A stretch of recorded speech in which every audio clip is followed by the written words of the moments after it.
welcome. Great to see you, Adam. Welcome to Mixtape Generation today. It's a beautiful day. How was your day today? Marvelous. Thank you very much. I was thinking back how I would build my mixtapes. Oh. And I had a separate radio that I'd play into my recording or boombox. And so I would just listen. Wait, I'm trying to visualize this. So you had the boombox with the tape recorder. Uh-huh. You had a separate radio. Yeah, it was kind of like my alarm clock radio. And you would just like get the audio from the speaker? Yeah. Low tech. That's legit. Yeah. And they would do a lot of top 10s on the weekends, it seemed like, on the radios. Yeah. And so you'd go, okay, please tell me what this top song is going to be so I know if I want to record it or not. But no. Surprise. How did you record yours? It was all off radio. I didn't have a tape-to-tape recorder. I had kind of like a console system. It wasn't a boombox. It was like more of a console. And so the radio and the tape was built into the radio thing, and like a boombox. So yeah, I was just getting songs off the radio. Precision was important back then. So yeah. Because is he going to keep talking? Is he going to go to a commercial? They always talk over. Well, they always talk over the intro because DJs don't think the intro is important. It's the most important part. Yeah, you got to hear the intro. I mean, like imagine someone talking over Jump. You can't do that. That's the end. The intro is the song. Or Sweet Emotion. Oh yeah, can't talk over that. No. Come on. Anyway, yeah. So that's mixtapes. Welcome. I got food, but that's okay. Mixtape generation. I'm saving it. Appreciate you guys. Welcome. Yeah, welcome. Saving it for later. Today's episode is going to be a lot of fun. The first segment we're going to jump into in just a second is called Stages of Our Lives. And this is great. Like the hourglass. Like the sands of the hourglass. So are the stages of our lives. This will be talking about concerts and different things with concerts and music, live music. So today we'll get into that in just a minute. So stages of our lives, and then after that, be kind. Let's rewind. We added an extra word there so we don't get in trouble. Why was that a common theme back in our day, Adam? Oh my goodness. Well, you go to here where I live, there was a little mom pa video store called Adventureland Video. Ooh. And you would go into Adventureland Video downtown. ALV? Yes. I'm slow. That's okay. You'd go into Adventureland Video and walls and walls of VHS tapes, and then you rent the big VHS machine. To watch movies. Yeah, this is how you had to watch a movie. You don't just go turn on the TV because you had 3 channels. Yeah. MASH was playing most likely. MASH, yep. Later. And so you would then, when you're done watching you'd rent like 3 or 4 tapes at a time. Yep. Because if you're spending the money on the machine, you better get a bunch of movies to watch. Yeah. When you're done watching a movie, you need to rewind the videotape. So the next person that rents it's rewound. It's like a big cassette tape. So there was a chain video store, which there's one left, I believe, in the whole world, up in Oregon. Lackluster? It rhymes with lackluster. Okay. Sort of. Lockluster. Yeah, lackluster, yes. And their slogan was "Be kind, rewind." They really were encouraging their clients to rewind the tape. Now, if you didn't rewind it, they had rewinders there, and they'd pop them in anyway just to make sure they're rewound. But it made it easier for the workers. So, our section, "Be kind, let's rewind." We're going to talk movies, and today we have a great topic. We're gonna get to that. We'll get to that. Mix it up. Anything you'd like to recommend us to do today, Adam? Pay attention. Okay. Wow. Thank you, Professor. It's going to be a lot of fun. So stick around, hang on. We're going to get into stages of our lives right now.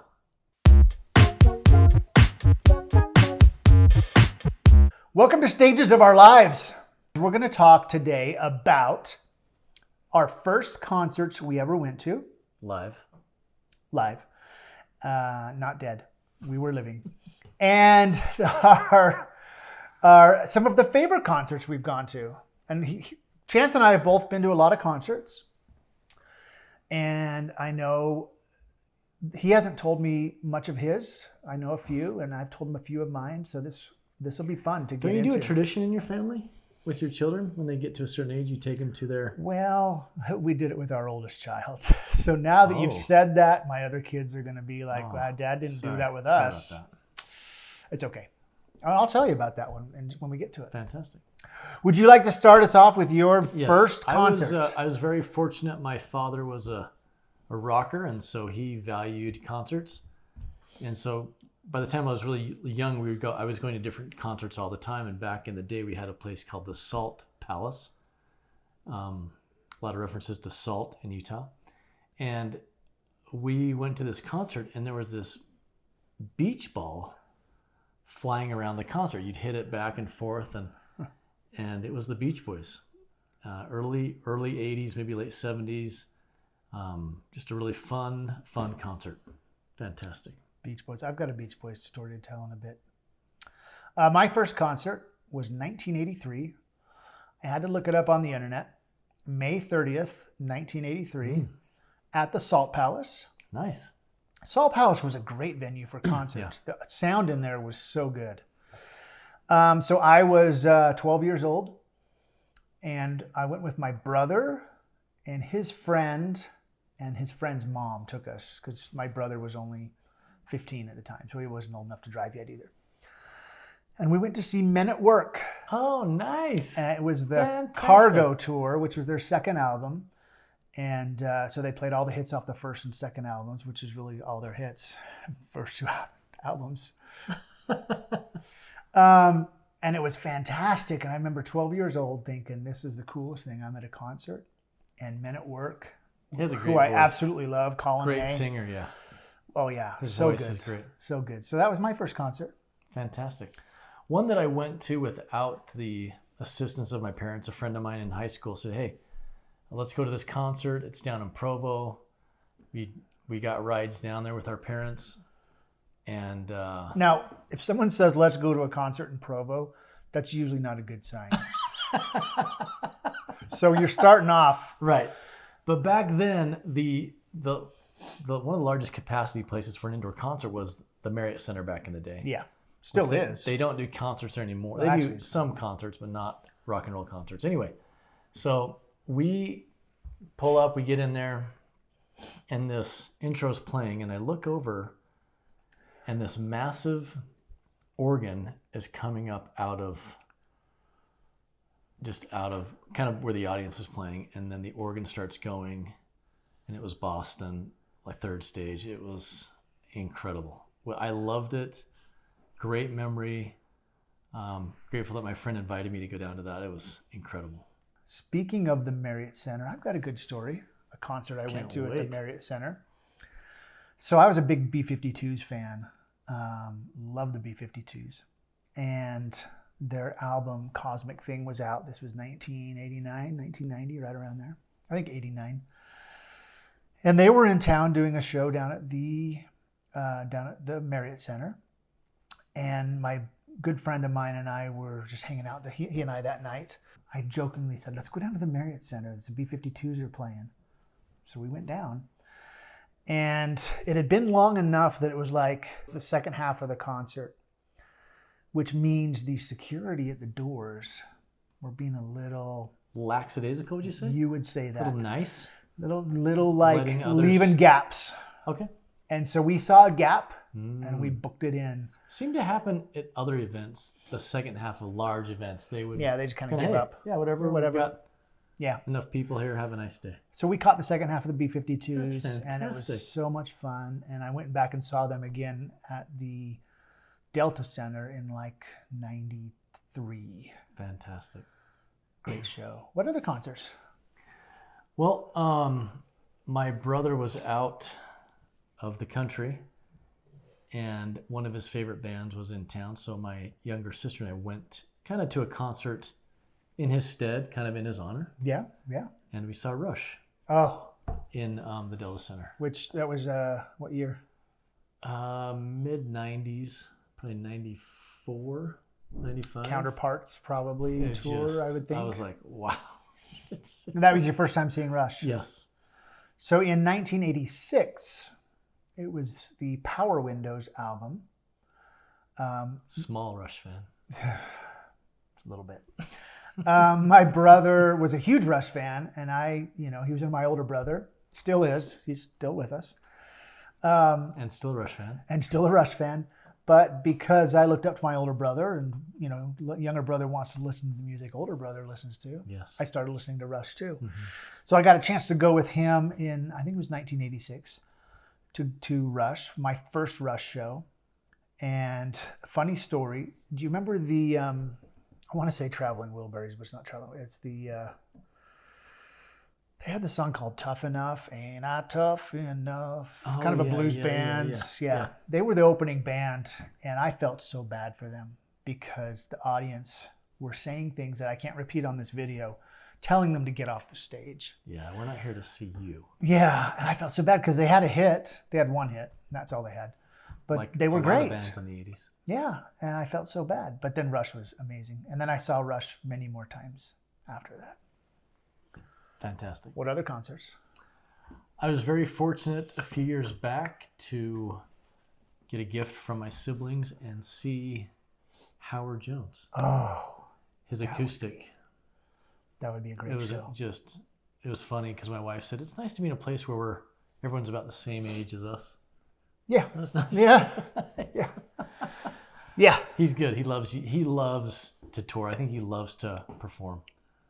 He's been doing it a long time. He does, and he loves coming to Utah. Yeah. Loves coming to Utah. In 2000, I don't know, 10 maybe? No. My oldest son was still in high school. It was 2012 probably. Paul McCartney came to Utah for the first time ever. And I'm a huge Beatles fan and would not miss a chance to see a Beatle in Utah. So my wife, myself, and I got tickets for all my kids except for my oldest son. He couldn't go. And then my parents went, a friend went, and my youngest was only like 8 or 9. And I'm like, I don't care if you remember this or not. You're going to see a Beatle in concert. And not only a Beatle, Paul McCartney. And he still remembers it, even, till now. But yeah, holy cow, that was one of the best shows I've seen. So good. Was that at Rio Tinto Stadium? Yeah. Yeah. Fantastic. Another one, just recently, and this is going to date me really bad, but a bucket list item I had was to see Barry Manilow. Nice. So just last month, my wife and I... Well, how would you describe his voice? Kind of a crooner. Kind of croonerish. Crooner, yeah. Ish, yeah. Yeah. And his music, the genre of his music, because I was thinking about that at the show. I'm like, what genre is this? It's kind of big bandy, croonery, yet poppy, yet... Yeah. He kind of had his own thing. Yeah. Went to see him. He's like 81, 82 years old. Phenomenal. That dude can still sing. That's impressive. He sounds great. Great entertainer. And you can probably tell if they're lip syncing or not, right? Yeah, there were a couple moments on the big high notes that I wondered, but good for it's you. okay. Barry, you're awesome. Any others? As a family growing up, we loved Kenny Loggins. Oh, yeah. And so we went to an outdoor concert and saw Kenny. Fantastic. A lot of fun. We know all the words to the songs. We're all singing along. Just a good family, fun concert. It's marvelous.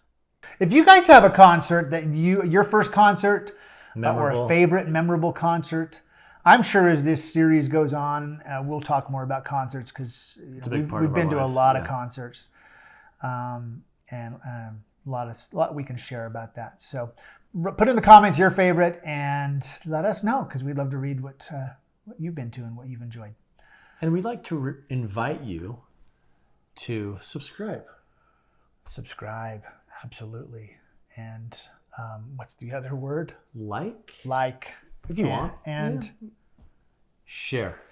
Yeah. Share it with a friend that you went to the concert with. Yeah, absolutely. Appreciate you. Coming up next, Be Kind, Let's Rewind. Welcome back. Your dreams are your ticket out. Okay, Be Kind, Rewind. This is going to be a lot of fun. Not only do we encourage you to be kind, if you want to rewind something, go ahead. You don't really need to do it nowadays. Though we talk, in mixtape world, Yeah. rewinding and re-recording it's is a good thing you can do. And same with life. If you need to take a little rewind and start over with something, do it. Yeah. Reset. We're going to review movies, and in 1980 something, 84 came out the first rating of PG 13. I guess they're like going, we got to do something here because PG is great. Rated R is its own world. So we got to find a middle ground. And the story I've heard is the reasoning they came up with PG-13 was because of Gremlins and Indiana Jones and the Temple of Doom. Those two movies, and there might have been some others, those two movies caused the Motion Picture Association of America to evaluate, like, we need a new ratings that's somewhere in between a PG and an R. And thus they came up with PG-13. So we wanted to kind of revisit today what our first memories of going to a PG-13 movie were. I have a doozy. And then maybe we'll kind of evaluate some of the other PG-13 movies from the 80s and see. What year did they first come out? 84? 84, Red Dawn. That was the movie I saw. And the setting is that America is being taken over by another country. And these high school students. You can say what the name of the other country is. Russia. No, the USSR. USSR, sorry. Yeah, Soviet Union. It was awesome. Like, it's a great movie. The acting, so good. Patrick Swayze got fantastic acting. Obviously, Jennifer Grey, marvelous. The special effects weren't there, obviously, in the 80s, but still, you have these, paratroopers jumping in and taking over a school, and these guys escape up into the mountains, and so that was one of the very first PG-13 movies. I enjoyed the movie. Just a marvelous experience. The movies back in the 80s. Yeah. My first PG-13 in the theater experience was a little awkward, to say the least. Oh, yes, I remember this. So my parents were big fans of the first Vacation movie. It was rated R, so I wasn't allowed to watch it. But they loved it. They enjoyed they thought it was funny, which going back and seeing it later, it was hilarious. I mean, Chevy Chase, the Griswold family. And so finally, the second movie of the Vacation series was European Vacation, and it got a PG-13 rating. Wow. It was not rated R. Probably should have been. So my dad said, hey, I'll take you. I had one brother, so my brother, without my mom, thankfully. My dad took my brother and I to go see European Vacation. And if you've seen European Vacation, imagine I was 84, I was 12, 13 years old. No. Yeah, 13 years old. And my brother was 16. And if you remember European Vacation, just imagine sitting in a theater with your father in a conservative household, watching that movie with your father as a 13-year-old. Uncomfortable. You could say that. Car ride home, quiet. And he was probably thinking to himself, did he ask, how am I going to questions, kids? Yeah, no. But boy, was that an exciting movie for a 13-year-old. Yes. Yeah, but it was great. I mean, it was the Griswolds. It was funny. And I still think European Vacation is a funny movie. Is it the best of the vacation movies? No, but it's funny. Marvelous. So yeah, that was my first experience with PG-13 movies. We got a list here of some PG-13 movies that came out in the 80s. We're going to run down some of these. If you see one that grabs your attention. Cocoon. Wow. I never saw Cocoon. Fantastic. Mad Max Beyond Thunderdome. Now, the original Mad Max was rated R. Okay. And then Thunderdome came out. 1985. And they made it PG-13, which means I think probably the original Thunderdome or the original Mad Max. I mean, by today's standards, it would be a PG-13 Yeah, I agree. movie. By today's standards, a lot of movies would be PG-13. But Weird Science is on there? Weird Science. What a soundtrack. Yeah. Wow, I love Oingo Boingo. Oingo Boingo. What a Great. And an interesting movie. The concept. Yeah. Interesting concept. We're gonna... Here's one that Ferris Bueller's Day Off. I did not know that was PG-13. I mean, it makes sense now looking back. Yeah, it's probably one of the best shows of the 80s. Oh, yeah, and we'll do an episode on John Hughes movies and some of those 80s movies. Incredible. And again, you can't really beat Ferris Bueller's Day Off. Yeah. Dirty Dancing, I'm going to be 100% honest, I've never sat through it completely. Wow. I know. Can you call yourself from the 80s?